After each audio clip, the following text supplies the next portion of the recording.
Okay, I have cornered someone here. Please tell me your name and what game you're working on. Hey, I'm Sanatana Mishra and I'm working on Assault Android Cactus. Okay, what is Assault Android Cactus? It's sort of, I guess yesterday someone described it as an East meets West twin stick shoot 'em up. So we've taken a lot of inspiration from Japanese bullet hell games and mixed it up with more traditional twin stick shooting games like Robotron 2084, Super Smash TV, and Geometry Wars, Super Stardust, that kind of thing. So it's a very fast-paced, high-octane twin-stick shooter, you would say, yeah? It is. It's twin stick shooting, but with like kind of elements you wouldn't expect to be there. Like what? 4 players and lots of co-op, lots of crazy action. Crazy action. We like crazy action, don't we? Okay, so what's the reception been like for Assault Android Cactus today? I'd say this is beyond my wildest expectations. So earlier in the day I had 7 people playing it at once across our 2 setups, which was amazing. I've had families come through and play it with kids that are 6 years old and they've loved it. I've had, all kinds of people playing. It's just awesome. Okay, so obviously it's a twin stick shooter, which most people would attribute towards a very kind of hardcore gameplay style. I mean, is this what this is aimed for, or are you aiming to go across the board? Are you aiming to accommodate for casual players as well? How is the game playing out? Well, at its core, I have to say it is a difficult game. It's not an impossible game. It's not like a Japanese bullet hell game. We don't have a one-hit death mechanic, and we don't have an overly punishing series of mechanics. We actually have a sort of soft fail that gradually checks how much you're failing and it causes you to not succeed. It's a battery system where you have an infinite number of lives but a limited amount of battery energy, and it's draining constantly. The only way to get it is to defeat more and more of the enemies in the game. So the more efficient you are, the more power-ups you pick up, and the less you die, the better you do, and you are able to keep progressing. But if you do die a bunch of times, you might be so inefficient at defeating the enemies that you run out of battery energy. Okay, so I mean, how long did it take you to get to the stage in development that you are at the moment? I mean, how long have you been working on this game?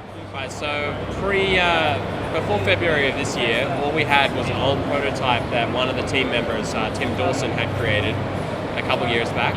And we loved the concept with the characters and the world, and we quit our jobs in February to work on it full time. So it's been about, 7-8 months now of working full time on the game from an early prototype to take it to where it is.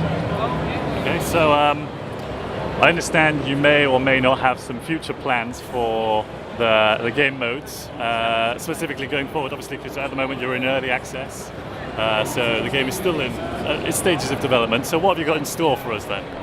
Well, we're going to finish the campaign for starters, which will have 25 levels with 5 unique bosses. But really we want to start adding extra content in the already planned and talked about endless mode, which is going to be a sort of dynamic level with difficulty levels that you can move through. I don't know if you ever played the game Rez, but in Rez, as you play through the level, the better you do, you go to harder areas of the level. And in those harder areas, your potential for scoring and completion is higher. So we really love that concept, and it combines well with our dynamic music, which has these multiple levels you can go through depending on how you're doing. We want to take that to the endless mode and have it that the better you're playing, the higher your potential, but the harder it actually becomes.